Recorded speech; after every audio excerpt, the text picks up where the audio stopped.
Chapter 21. Now the Lord was gracious to Sarah as he had said, and the Lord did for Sarah what he had promised.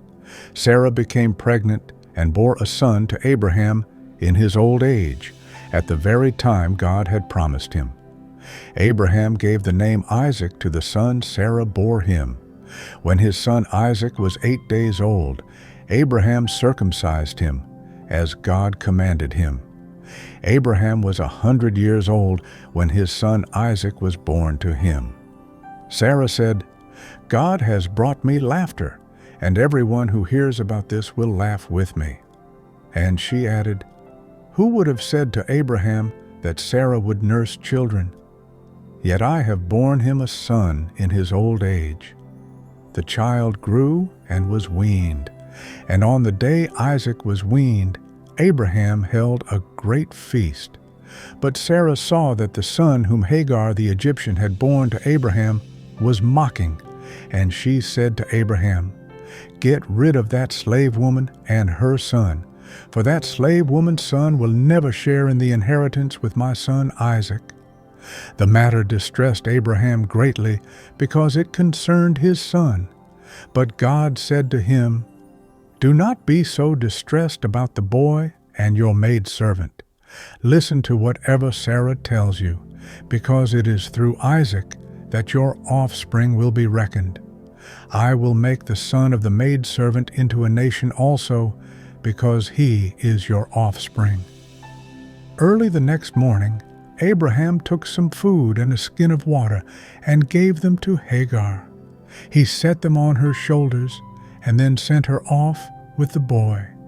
She went on her way and wandered in the desert of Beersheba. When the water in the skin was gone, she put the boy under one of the bushes.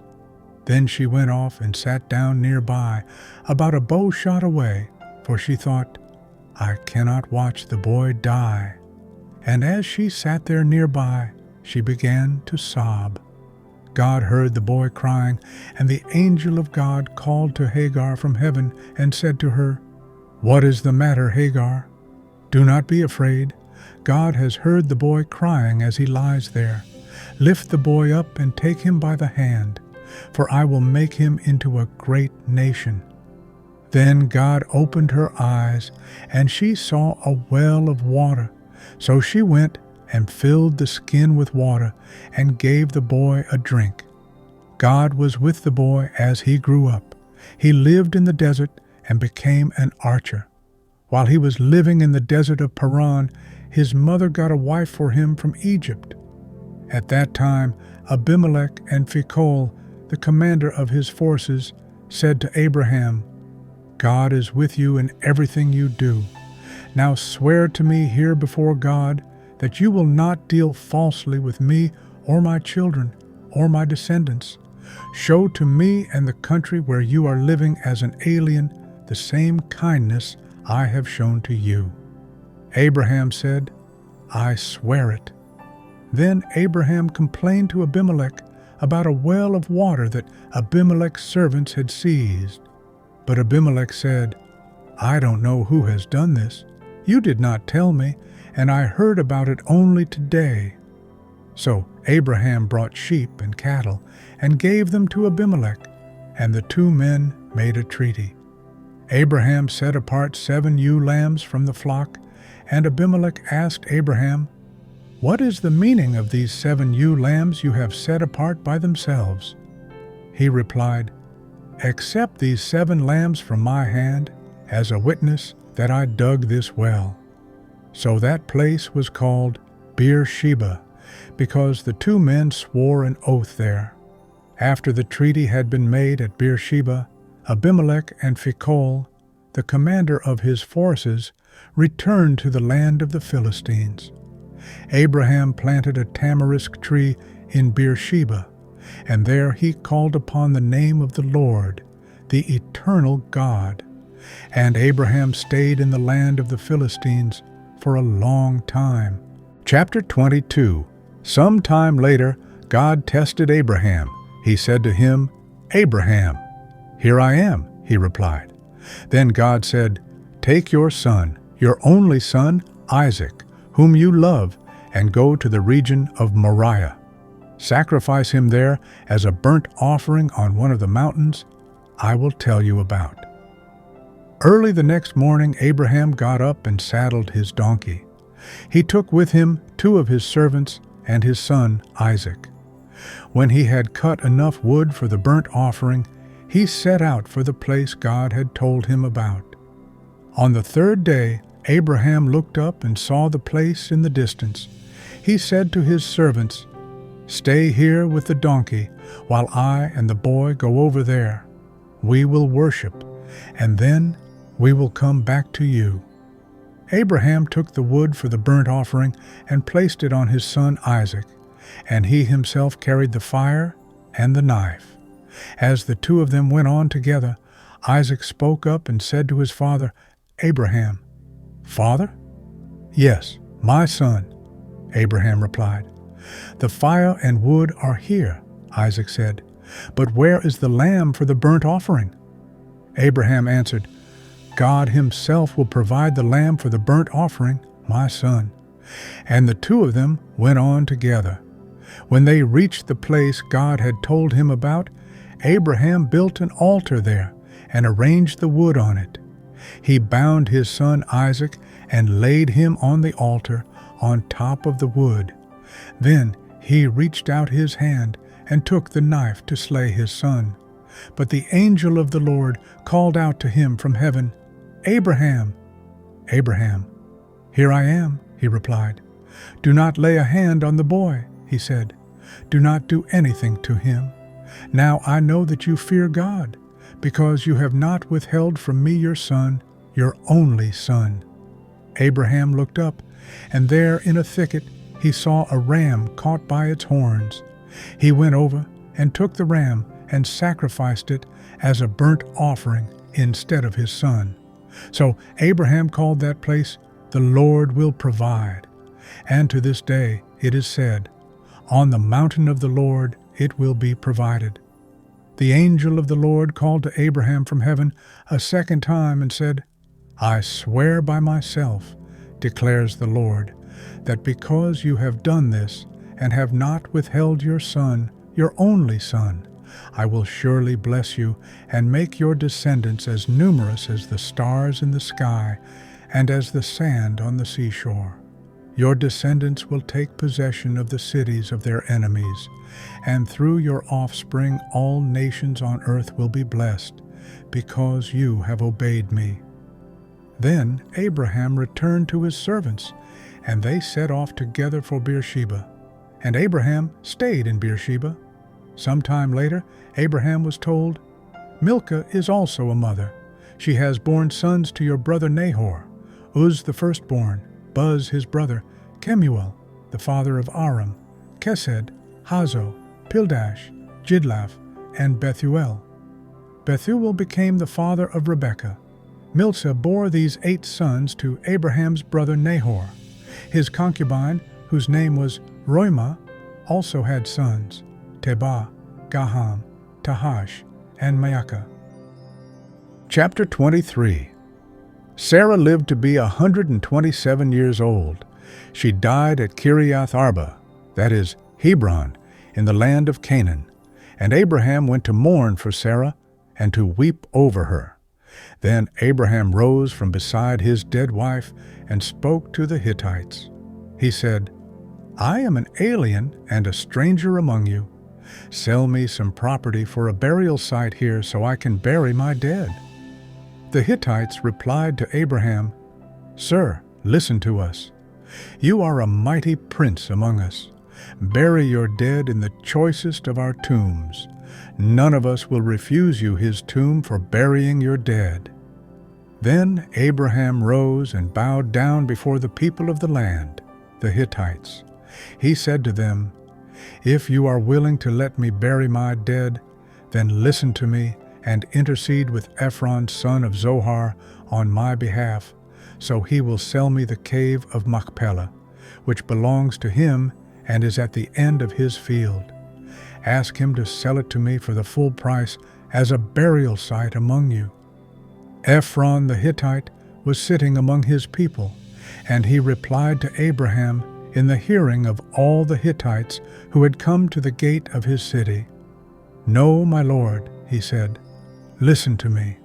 I give you the field, and I give you the cave that is in it. I give it to you in the presence of my people. Bury your dead." Again Abraham bowed down before the people of the land, and he said to Ephron in their hearing, "Listen to me, if you will. I will pay the price of the field. Accept it from me so I can bury my dead there." Ephron answered Abraham, "Listen to me, my lord.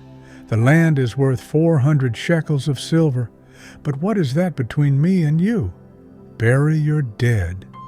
Abraham agreed to Ephron's terms and weighed out for him the price he had named in the hearing of the Hittites, 400 shekels of silver, according to the weight current among the merchants. So Ephron's field in Machpelah, near Mamre, both the field and the cave in it, and all the trees within the borders of the field, was deeded to Abraham as his property in the presence of all the Hittites who had come to the gate of the city. Afterward, Abraham buried his wife Sarah in the cave in the field of Machpelah, near Mamre, which is at Hebron, in the land of Canaan. So the field and the cave in it were deeded to Abraham by the Hittites as a burial site. Chapter 24. Abraham was now old and well advanced in years, and the Lord had blessed him in every way. He said to the chief servant in his household, the one in charge of all that he had, "Put your hand under my thigh. I want you to swear by the Lord, the God of heaven and the God of earth, that you will not get a wife for my son from the daughters of the Canaanites, among whom I am living, but will go to my country and my own relatives, and get a wife for my son Isaac."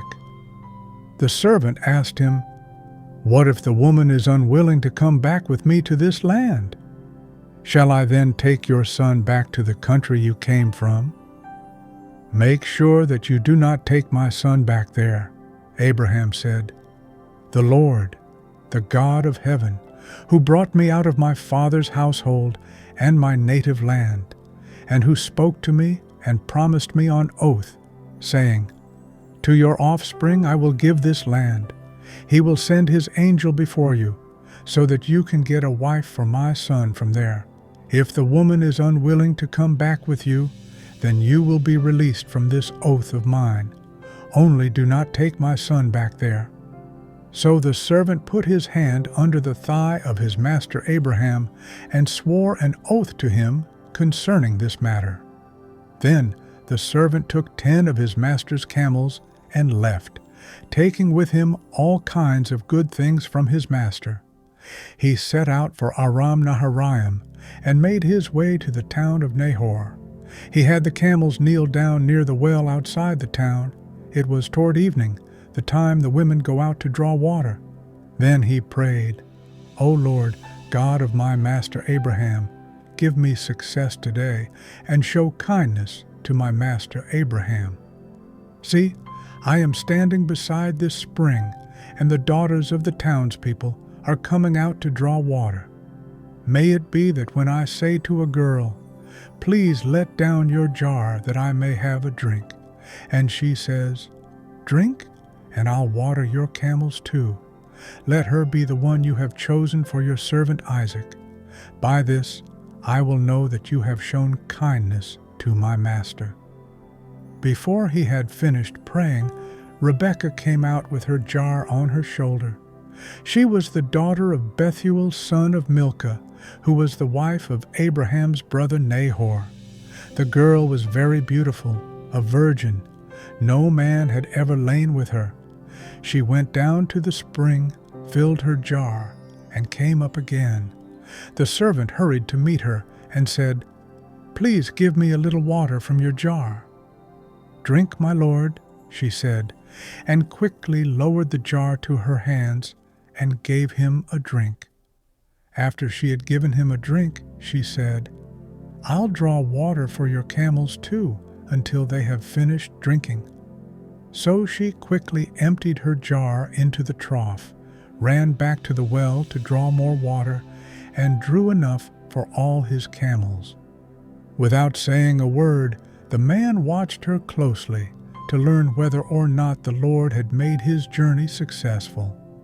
When the camels had finished drinking, the man took out a gold nose ring weighing a beka and 2 gold bracelets weighing 10 shekels. Then he asked, "Whose daughter are you? Please tell me, is there room in your father's house for us to spend the night?" She answered him, "I am the daughter of Bethuel, the son that Milcah bore to Nahor." And she added, "We have plenty of straw and fodder, as well as room for you to spend the night."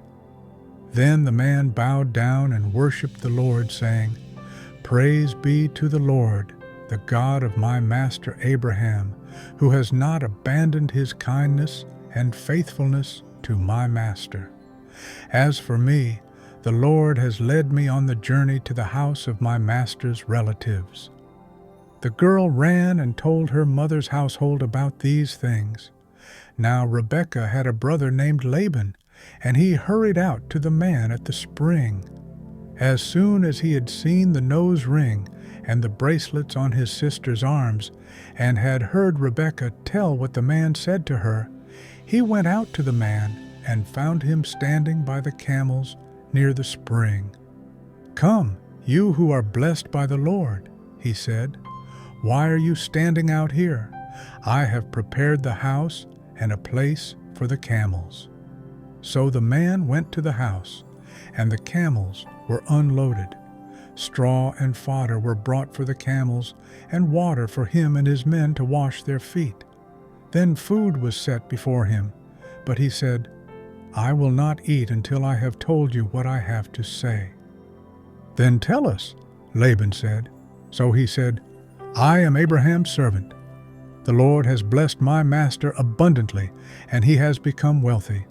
He has given him sheep and cattle, silver and gold, men servants and maidservants, and camels and donkeys. My master's wife Sarah has borne him a son in her old age, and he has given him everything he owns.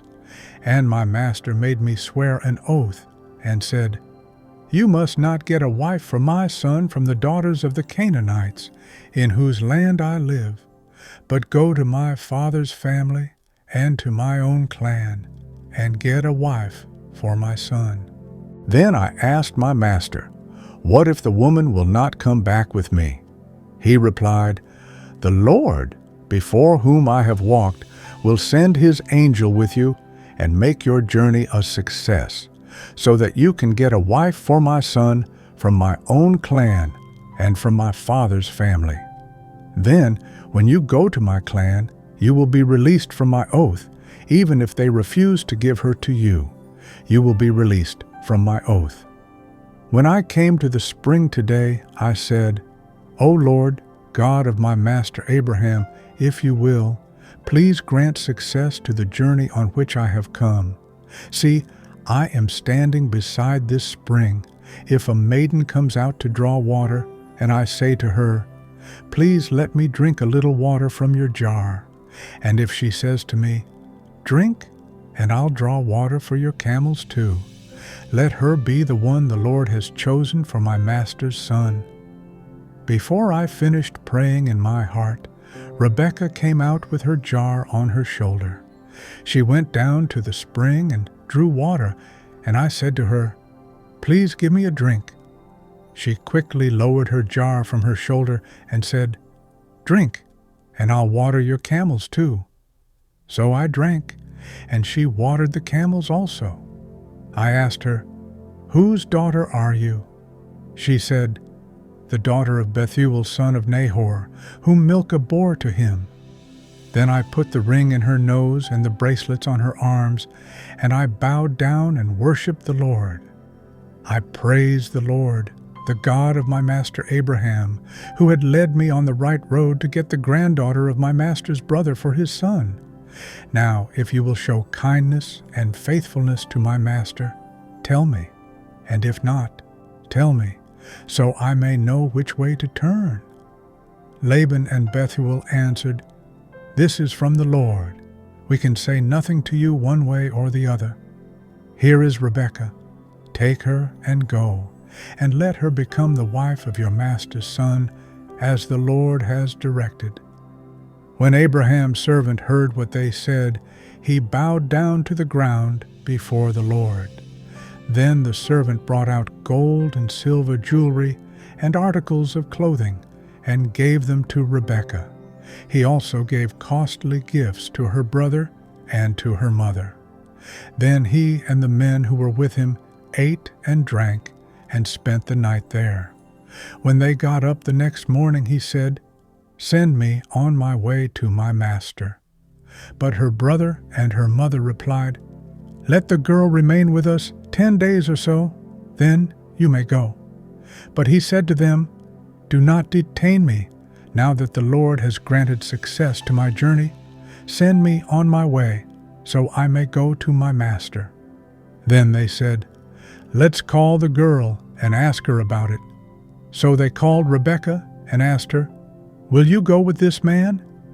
"I will go," she said. So they sent their sister Rebekah on her way, along with her nurse and Abraham's servant and his men. And they blessed Rebekah and said to her, "Our sister, may you increase to thousands upon thousands. May your offspring possess the gates of their enemies." Then Rebekah and her maids got ready and mounted their camels and went back with the man. So the servant took Rebekah and left. Now Isaac had come from Beer Lahai Roi, for he was living in the Negev. He went out to the field one evening to meditate, and as he looked up, he saw camels approaching. Rebekah also looked up and saw Isaac. She got down from her camel and asked the servant, "Who is that man in the field coming to meet us?" "He is my master," the servant answered. So she took her veil and covered herself. Then the servant told Isaac all he had done. Isaac brought her into the tent of his mother Sarah, and he married Rebekah. So she became his wife, and he loved her. And Isaac was comforted after his mother's death. Chapter 25. Abraham took another wife, whose name was Keturah. She bore him Zimran, Jokshan, Medan, Midian, Ishbak, and Shuah. Jokshan was the father of Sheba and Dedan. The descendants of Dedan were the Asherites, the Letushites, and the Leamites. The sons of Midian were Ephah, Epher, Hanok, Abida, and Eldah. All these were descendants of Keturah. Abraham left everything he owned to Isaac. But while he was still living, he gave gifts to the sons of his concubines and sent them away from his son Isaac to the land of the east. Altogether, Abraham lived 175 years. Then Abraham breathed his last and died at a good old age, an old man and full of years, and he was gathered to his people. His sons Isaac and Ishmael buried him in the cave of Machpelah near Mamre, in the field of Ephron, son of Zohar the Hittite, the field Abraham had bought from the Hittites. There Abraham was buried with his wife Sarah.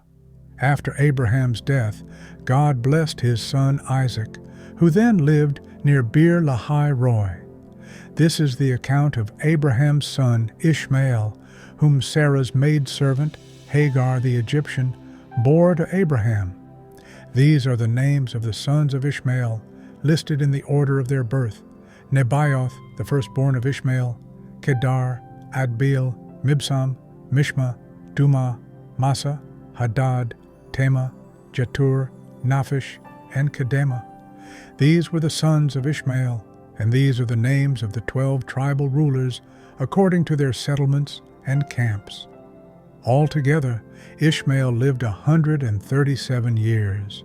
He breathed his last and died, and he was gathered to his people. His descendants settled in the area from Havilah to Shur, near the border of Egypt, as you go toward Ashur. And they lived in hostility toward all their brothers. This is the account of Abraham's son Isaac. Abraham became the father of Isaac, and Isaac was 40 years old when he married Rebekah, daughter of Bethuel the Aramean from Paddan Aram, and sister of Laban the Aramean. Isaac prayed to the Lord on behalf of his wife, because she was barren.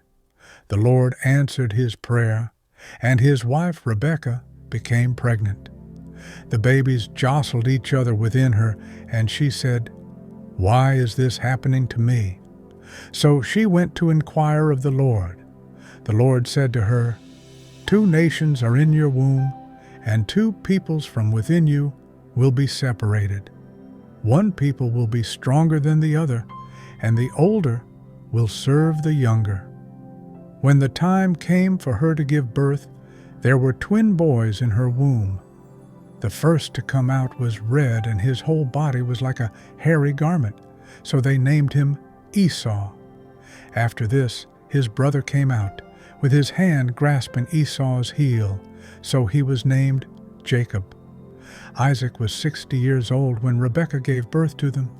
The boys grew up, and Esau became a skillful hunter, a man of the open country, while Jacob was a quiet man, staying among the tents. Isaac, who had a taste for wild game, loved Esau, but Rebekah loved Jacob. Once when Jacob was cooking some stew, Esau came in from the open country, famished. He said to Jacob, "Quick, let me have some of that red stew." "I'm famished." That is why he was also called Edom. Jacob replied, "First, sell me your birthright." "Look, I am about to die," Esau said. "What good is the birthright to me?" But Jacob said, "Swear to me first." So he swore an oath to him, selling his birthright to Jacob. Then Jacob gave Esau some bread and some lentil stew. He ate and drank, and then got up and left. So Esau despised his birthright,